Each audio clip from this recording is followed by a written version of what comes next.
Welcome to The Better Life with Dr. Mariane Pinkston. I am Dr. Mariane Pinkston, and with you again this week to give you some more breaking, wonderful information on how to improve and better your life. And today is no exception.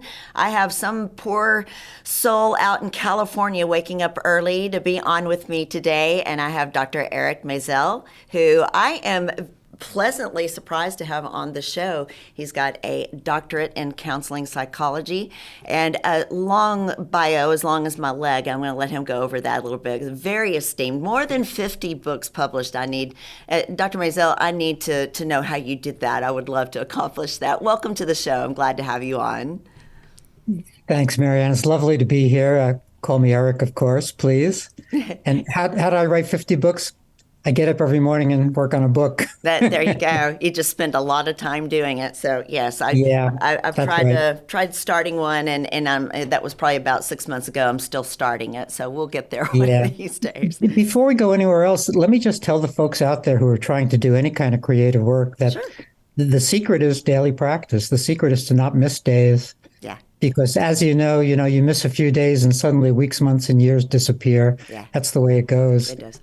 So it's not a crime, not a crime to miss a day, but it's sad that people lose so much time and don't get their creative work done.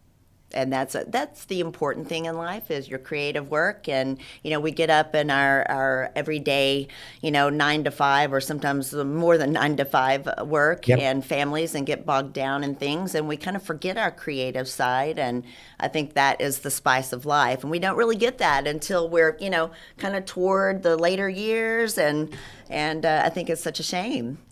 Yeah, and typically we don't get in our later years if we haven't built our muscles in the younger years. True. So, we lose it entirely if we don't work at it. Absolutely. Well, if you don't use it, you lose it, they say. Mm-hmm. And so on that note, too, I know that you have a new book that is coming out probably, I think, next month. And so tell us a little bit about what you're doing and your new project. Sure. The book is called The Coach's Way. There's a long story behind it. I started out as a novelist way back when, 50 years ago. When that didn't make enough money, I retooled as a California licensed family therapist and did psychotherapy, primarily with artist couples, which is one of the hardest work you can do with two artists in the same room and each one wanting the other one to maintain the day job and all of that. I did that only briefly because I stopped believing in the pseudo-medical model of therapy, which we can talk about, but I didn't believe that these were mental disorders in front of me, but rather challenges in living. Right. And so I segued from that to what I called creativity consulting way back then. Coaching wasn't even a thing yet back then, 45 years ago, or I don't know when exactly. And so when coaching became a thing, I just renamed myself a creativity coach and sort of founded that profession maybe 30 or 35 years ago. Wow. And that's what I've been doing for the last many years, doing coaching with creatives. And this book does that thing that we love books to do, I think, and that is get into the weeds, explain how sessions go, how you start a session. The book is for coaches primarily. There you go. And it helps them understand how you start a session, how you manage a session, how you end sessions, how you co-create plans and help people realize their dreams. It's really the nuts and bolts of coaching. That's great. You're very right. I've heard you say a couple of things which I'm going to keep in the back of my mind to accomplish. And that is getting up and practicing the same thing every day, getting into a good habit, and then giving, back. I think you're going to be the father of inventing coaching, I guess it would be to say, if you did that so long ago. I think you're right. It is very, very popular these days. I think everybody is trying to become a coach of some sort. Some people may not be really appropriate for it, but I think coaching now and trying to help, guide each other through, different endeavors, whether it's a health, a physical health, a mental health, or, some sort of a creative side to a business opportunity or something. I think it's become very, very popular now. Yeah, I think it's a good model. I think that's why it is popular.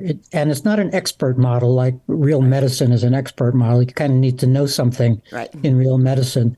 But here, all you're trying to do is be of a little help. And that's not an expert position. That's a human being position. That's Right. me asking you, what would you like to get done and what's staying in the way? And, if I may not know your profession at all, you may be an architect or a clown Sure. or something I don't really know anything about, Yeah.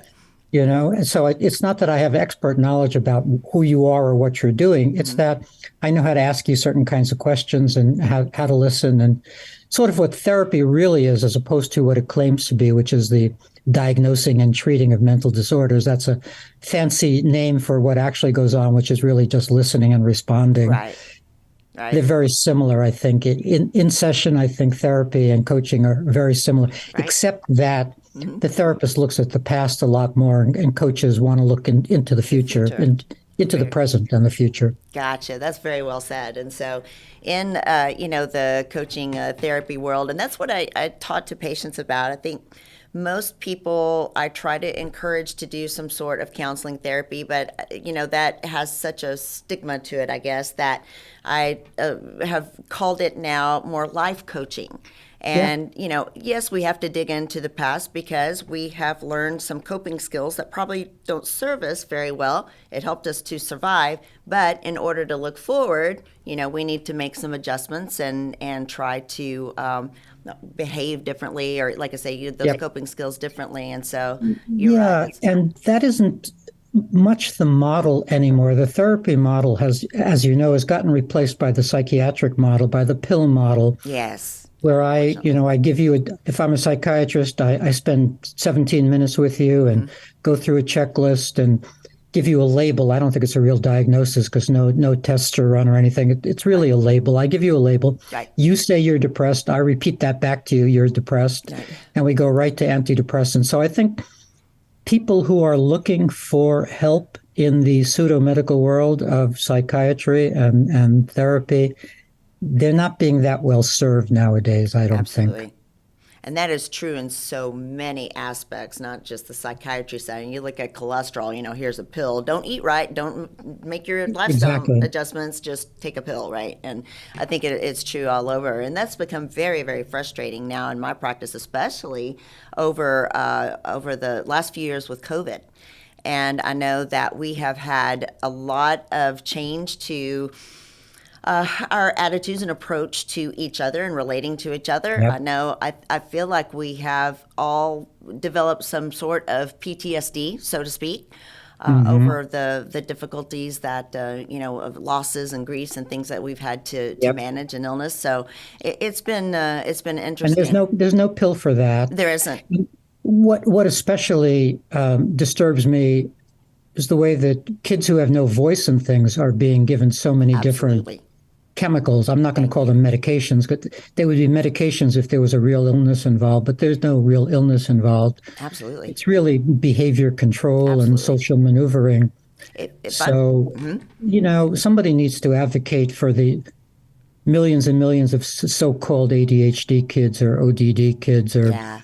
pediatric depressed kids or whatever the labels are. The kids have no choice, and the parents are feeling like they don't have much choice if the Right. school is pressuring them Right. that their kid should behave or their kid should pay attention. If the school's pressuring them, and even some legislatures are saying you're not a good parent if you don't medicate your child, which is Absolutely. wacky. But Absolutely. there you go. It's a wacky time. Absolutely.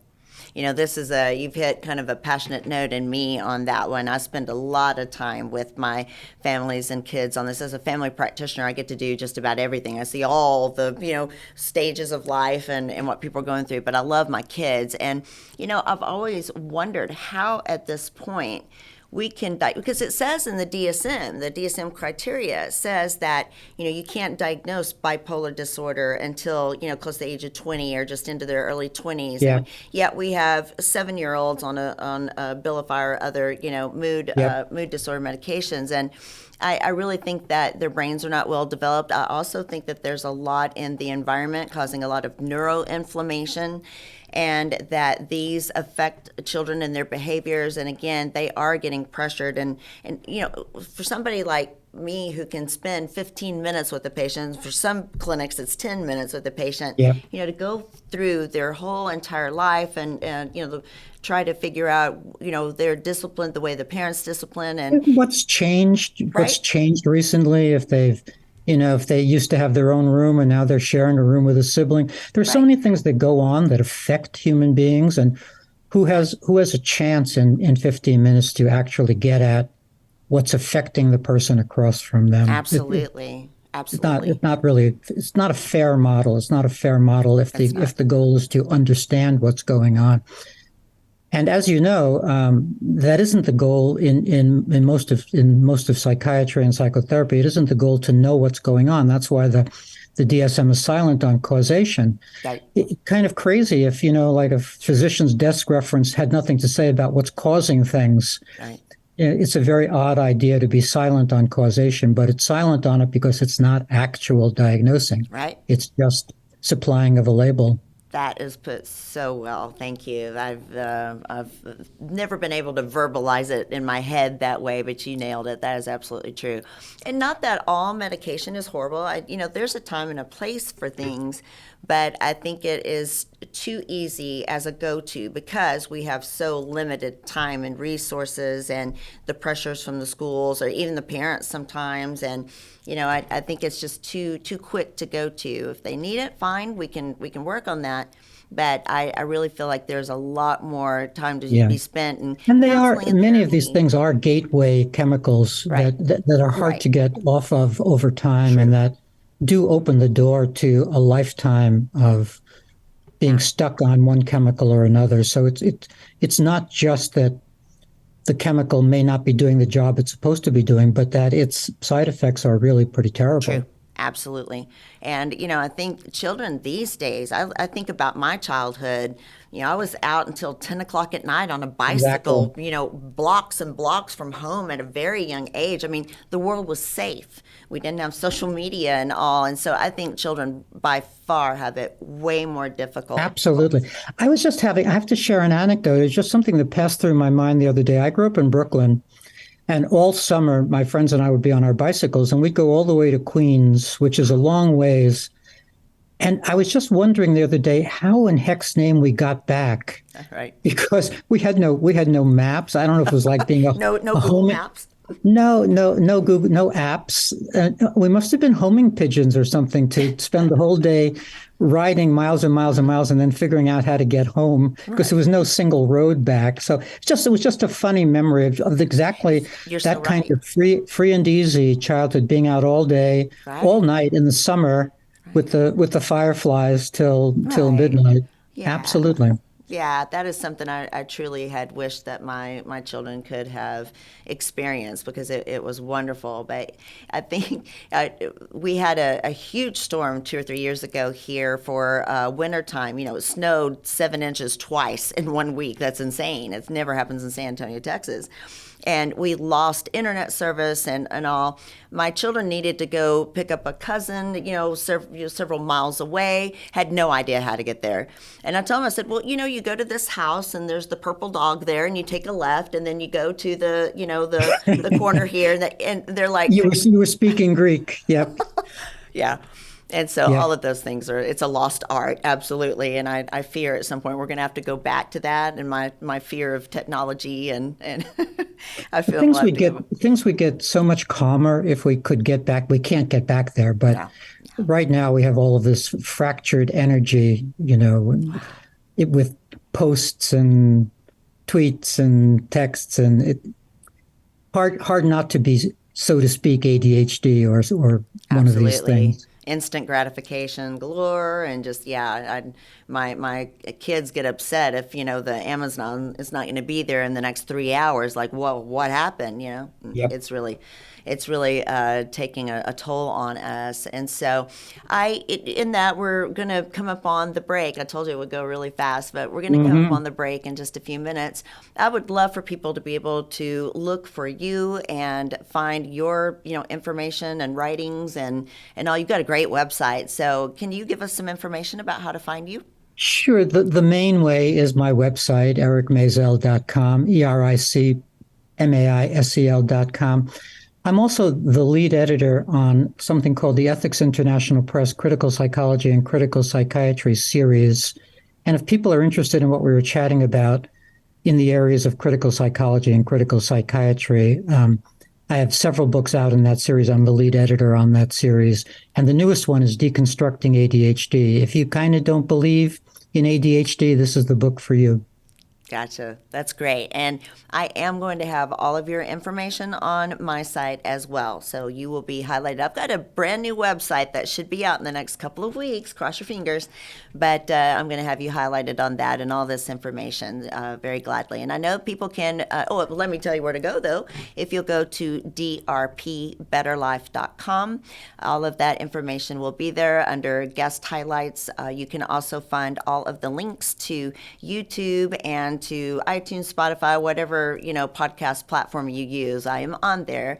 And then also on San Antonio radio here locally on 930 The Answer. And so I've got to pay homage to my sponsor here for a moment, which is Pinnacle Clinical Research. And Pinnacle Research is a wonderful group of extraordinary physicians that are known internationally for liver research. We have a huge problem in South Texas, Dr. Maisel, for fatty liver disease, lots of diabetes, lots of obesity. So we are in a project to get patients to go and get screened.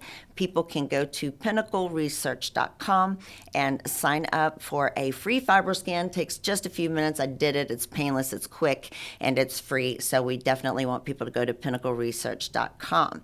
So in the next turnaround, we've got 8 minutes on the other side. We'll talk a little bit more about this. And so I want everybody to visit drpbetterlife.com and get more information on Dr. Maisel and all the rest of my podcasts. And we are going to take a short break. Be right back.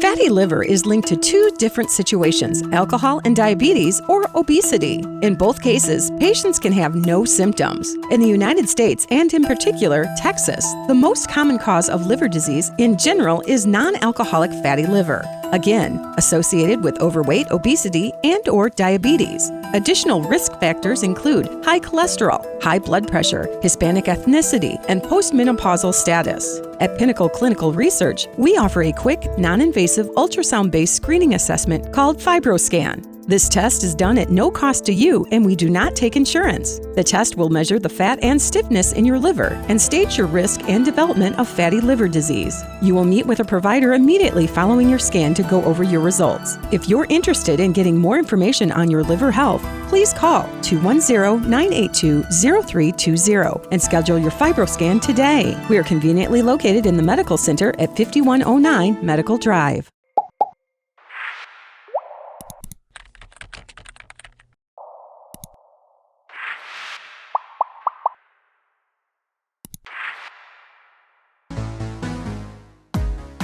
Welcome back. I am Dr. Mariane Pinkston, and I am with Dr. Eric Maisel this morning, and we are having a lovely discussion about the world of psychology, psychiatry, especially, focused a few minutes on children and what they're going through. And I know as we ended, you were speaking about the project that you're doing, and explain that. That sounds wonderful. I'd like to know more about that.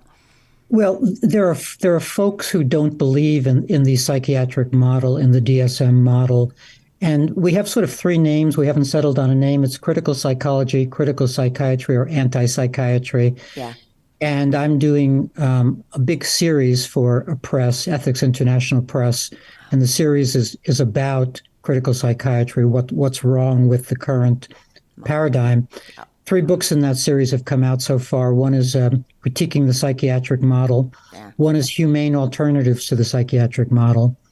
And the one that just came out is Deconstructing ADHD, with maybe 20 or 30 contributors from around the world expressing their disagreement with the current diagnostic system. We have a book, Deconstructing Autism, which is a complicated matter. Right. Coming out later this year. Good. We're looking at other things, problems with psychological testing. Are they real tests, or what are they? Yeah. All kinds of issues in psychology and psychiatry. Kind of anything that interests me, I get to do a book on, which is kind of a blessing.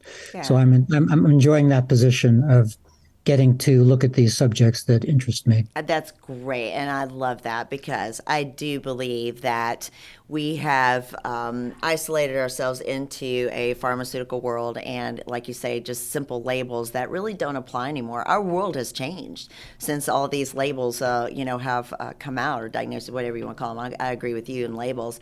And so I look at our world as well with the change over to growing more food, genetically modifying our foods, growing more foods. And, it's a very inflammatory process once they're genetically modified. And then high fructose corn syrup, because we had too much corn, we needed something to do with it. We processed it there. We have a lot of pesticides with Monsanto. It came out in 96. And all of these issues seem to occur right there in the late 80s, kind of early 90s, mid 90s. And that seems to me to be when we had a huge change in psychiatric issues with neural inflammation. I think a lot of these issues, autism and all, are neuroinflammation and, obesity and metabolic inflammation, all of those things. And I think that's about where it occurred. Do you have any thoughts on that?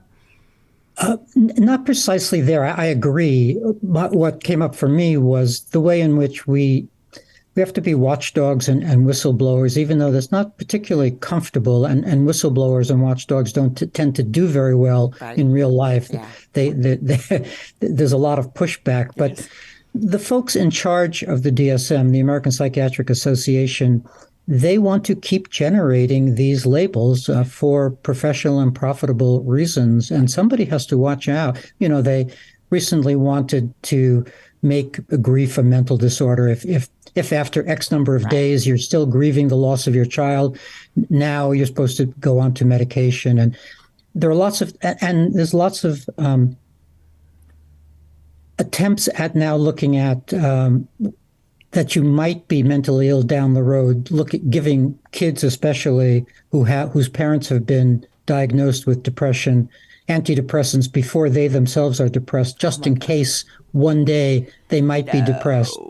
Yeah, there's a lot of energy in just grabbing more people into the model. Yeah. So somebody just has to watch and say, the emperor has no clothes. Absolutely. And I am on your side with that one. I do think we have pushed people into a whole different algorithm and things. And now we've expanded. And I'm going to preface this with nothing against nurse practitioners or PAs. In fact, I train nurse practitioners on a regular basis, but I train them to think for themselves and to get away from the algorithms, just the recipes and whatnot. But I feel like we have a fairly untrained world now trying to enter in. And I feel like that is driven either by maybe the pharmaceutical industry, definitely the insurance industry, to save money, increase amount of care, save money, save liability, things like that. And we're doing there's a certain ease and safety in just being able to go down a list and then come up with the same conclusion that other people. I don't know if we have time, but just as a quick anecdote, I had maybe 5 or 6 years ago, I had a super enlarged prostate, and it required surgery, and the surgeon was great. But the PAs were a little scared to do what they needed to do afterwards. Like there was some blood in some recess of my body that needed to be removed, but I think it was not on their list of things to do. Sure. And so when the surgeon came in, he immediately did it and kind of chastised the PA for not being more self-starting. But it's scary to be self-starting, to just make decisions on your own. Absolutely. It's scary. I understand why people do the checklist thing because they have that to back them up. They can defend what they just did. Absolutely. That's natural, but it leads to a lot of bad consequences. It really does. And I think that try to affect to people that, yes, I have a great nurse practitioner in my practice, but he does not have the training that I have. And I, like you mentioned, we were trained in medical school and heavy years of residency and whatnot to be self-starting and to think above and to really know the depths of what's going on with patients, but to take charge and to do what's necessary. And I think they get like 2 years, maybe 1 year of clinicals, working with patients, although a lot of them were nurses and they've had a lot of time doing procedures and taking care of patients, but they weren't the initiator. They weren't the boss, so to speak, or give the orders or. And with respect to taking charge, we have a very individualistic model where one therapist or one coach works with one individual. So we can't really take charge of the people around the identified patient or the identified client. We don't have that right, so to speak, or that opportunity. Yeah. In Scandinavia, there's a model called the open dialogue method, where a whole team of practitioners will come to your home and involve the whole family in whatever's going on with these so-called schizophrenic or so-called. And that's such a different model where everybody has responsibility and where you just can see what's going on in a family unit as opposed to just imagining this isolated person has no interactions with other human beings in their life. How empowering is that? Because if you have somebody like that in your home, you do not understand or know what's wrong or how to deal with them. If you have that capability, that is so much better for the patient, really. And it's heavy lifting to have so many people involved in helping one person. Is like not cost effective, and it's not those things that are bottom line driven. It's just the right thing to be doing. Absolutely. And I think we've forgotten that. I think that's a great point to end on right there, the right thing to be doing. And that is so lost upon us. And sometimes we don't know exactly what the right thing is, but I don't think we are headed in the right direction so far. But, well, we have about a minute left. I have really enjoyed this so much. You've got a lot of great thoughts and philosophies and ways of looking at things. And so I'm going to take a little deeper dive into your books. And I know I want my patients and my audience to do the same. So I'm going to guide everybody to drpbetterlife.com and have you guys look up Dr. Eric Maisel. He's going to be on there with all of his information, and I'm going to make sure you've got plenty of links to find him. Dr. Maisel, is there anything on the end right here that, pearls of wisdom that you can give my audience and those people? Stay warm. Yeah, exactly right. Well, I know everybody's trying very hard and looking for a lot of answers, and I think you provide some great thoughts and things to definitely think more deeply about. I really appreciate you being on. What an honor, and hopefully we'll do this again. And, thanks for having me. Absolutely, and everybody have a great week out there. We'll see you next time.